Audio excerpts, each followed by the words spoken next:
Hey folks, welcome to Market Technical Analysis by InTheMoneyStocks.com for November 21st, 2007.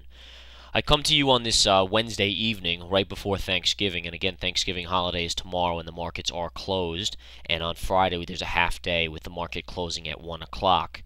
Now, today was a very interesting day, and part of it was understandable because of the light volume situation, and what that yielded was extreme volatility in the afternoon. The lighter the volume, the easier for any type of money to push the market in a certain direction, and that's pretty much what we saw across the board in the afternoon, and I'll show you what I mean by that. Yesterday, we talked about the late day rally that closed the market positive. And today, early on, going into today, I said, you know what, very possible, light volume, they pushed the market up. Well, that was not the case. Today, we saw a dramatic sell-off early on and a rally late. And I said to myself, okay, this is the rally that I was thinking would happen here because overall, on light volume, it's very likely that big money pushes this market up. And they did push the market up. And I'll show you that in the graph on the charts very shortly. And they actually took the NASDAQ positive and the Dow almost positive. And this was around 3 o'clock or so. And all in all, the market rallied significantly. NASDAQ was at one point down 50 points. And they rallied the NASDAQ back to take it positive. But late volume, late in the day, around 3:30 and later, we saw a dramatic sell-off back down, closing the NASDAQ down 34.5 points or 1.33%. And this is, again, due to volume. And I'll show you the volume chart, and you'll see how light the volume was late in the day. But this allowed for just dramatic moves both ways, not only to the positive side, but also to the negative. So again, let's get right into it here, and you can see this trend line I have in the chart on this on the ES chart, and this is the ES intraday 10-minute chart in the ES December contract, the S&P futures here, E-mini 5 S&P 500 chart, and you can see here that early on, here the market is right over here. You have us opening, selling off, and rallying back up here. And then again, selling off a little below the line, rallying back, touching the 200 moving average, and then again selling off down to this line I have in. And I'm going to show you guys why this is significant that I had in all day, and you can really see exactly what's so interesting about this line. Okay, and then you had us rallying back up to the 200. Now I'm going to go over some interesting things here. This line was drawn in very early today, and I'm going to show you a few things and reasons why. And if you go back on the chart here, I just want to move back here to where we started. Okay, this is where originally we drew in this line. Okay, going all the way back to 5 a.m., this was the bottom of the chart. You had the bottoms connected here, and this is the line I drew, and it automatically connects it out in my software and just continues the line until I tell it to stop or until I cancel the line. And you can see that you had this bottom in the market here where the market kept on rallying off the bottom of this line that I have drawn in. And this was self-drawn in. This is not, just knowing trend lines and how things work, this is expected of every trader to know how to draw in and connect the lines here and understand bottoms. Now, what we were talking about in the chat room all day was when that line breaks, watch for a significant sell-off, because you can see the more times it hits, the weaker the line becomes. And I'm going to move the line over here, and there you can see the break. Okay, here we finally close below. Then you have a little inside bar here, and you have another move down lower, confirming the move down here, and you have a little bottoming tail here. Now, once the bottoming tail's in, then you see the movement up. All right, you get a close of the move above the line here on the bottoming tail, and you see the tail here with a close in the upper area of the candle. And again, you have a move above that line that accentuates it. You have a move all the way back up to that line and slightly above. But the key here is, and I want to show you here on this candle right here, well, you say, well, it got above. Doesn't that mean you can? No, because you need a confirmation candle there. You never get a close above that line, and especially considering it's the 20 moving average right there. And again, you have the 20 moving average multiple times trying to get above the 20 and the 50 here on this one candle, and it does not succeed. Here again, you have a bottoming tail right here, and then you have the explosive move up. And this is the late afternoon move we were talking about where it took us pretty much positive.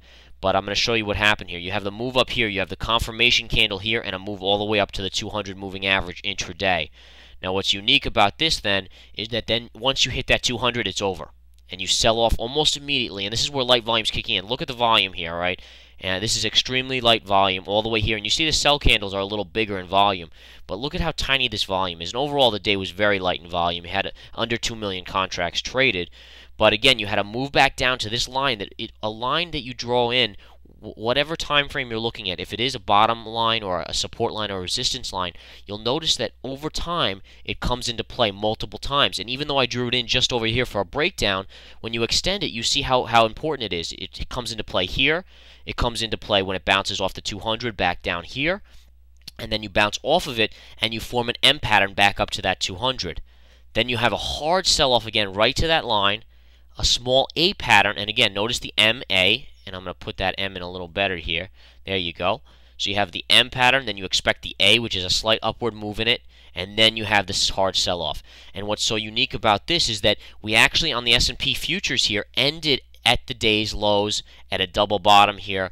But again, it was at the day's lows, which is very bearish. To see the chart retrace all the way to the lows here, even though it was light volume, that's a significant sell candle on a lot of volume late in the day, and people did not want to hold this into Friday, half day, or into Monday the following. So we will see what happens, but needless to say, folks, a very interesting day, interesting pattern formations, interesting support and resistance line. And again, note this line. It was support here. When it breaks, it becomes resistance, and you see the resistance here. When it breaks above, it becomes support again. Here's support again, and finally it breaks down, and we go down to a double bottom. So that's the intraday look at things. Now I want to show you the NASDAQ. NASDAQ, it gets very interesting. Here's the same intraday pattern, maybe not as unique as the ES futures there. But what I want to show you here is that officially we have closed below the 200. Okay, this is really the first time on the NASDAQ we've closed below the 200. Here was the support line, and we are now below it. Now, it's all about confirmation, okay? And this is why I want to stress confirmation, because there is part of me that still says this market is very oversold and we might need to bounce. However, it's important to also realize, going back on the chart, it's very likely we're going to see this low again here. And I'm going to draw this in so we can connect it all the way over on the chart. And we'll go back to the other side. So that's the low from August, and unfortunately we're not seeing that because it is like that. But let's move it back a little. There we go. There's the line.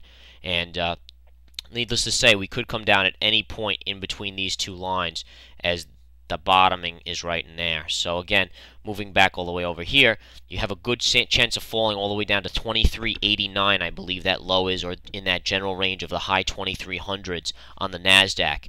Now, we did close below the 200, but we want to see confirmation. If we get a big push up on Friday and close right back above the 200, then you have to respect that and say, okay, this market was saved. We got saved and pushed back here. Now, you have the 20 moving average here crossing the 50 moving average to the downside. That's a negative indicator that shows a significant downtrend in this market, and it's a very steep decline now as we have increased this move down in this market. Very scary out there, folks. There's a lot of negativity out there, and a lot of times you see that negativity, you say, well, go opposite the market. But right now what we're seeing is it doesn't matter. Even if there are a lot of shorts in this market right now, the market's still dropping because of such pessimism out there based on the financials, the mortgage, the subprime mortgage, the housing market, and earnings going forward based on consumer spending. Now, Friday's Black Friday, meaning that all the sales sales are expected. There's huge sales going on in all these stores: Best Buy, Micro Center, Office Max, you name it, across the board. Just a huge amount of sales will be, and everyone expects to do big numbers. We'll get a sense on Monday how those went, probably preliminary numbers, but the real numbers won't come out for a little longer, I suspect. Okay. Now, the reason why I say I'm not ready to sell until we to say, okay, we're dropping down to August lows yet, and is partly because we don't have confirmation on the NASDAQ chart. But look at the Qs. The Qs have always been the one holding up the best. And look at the Qs, okay? And this is exactly what I'm talking about here. On the Qs chart, we didn't break down.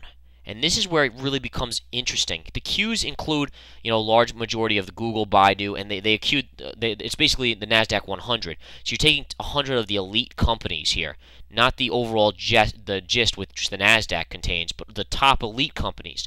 And what this is showing me here is that the NASDAQ, the Qs, which hold the elite companies, hasn't really fully broken the line here, and it hasn't definitely even come to the 200 moving average right there. So now that's the next thing. Should we close on Friday below here, somewhere down here, and we do have confirmation the following day, then I'm definitely going to say, okay, watch out, guys. We could really dump out here. And it's still likely that we do dump out. I'm just putting the kind of the two sides of the trend each way here, because it is important to realize each way how it could go. So again, watch the Qs here. I think the Qs are almost even more important to watch than the NASDAQ, because in all fairness, Google, look at Google's chart today, all right, guys? Google was up $12 today.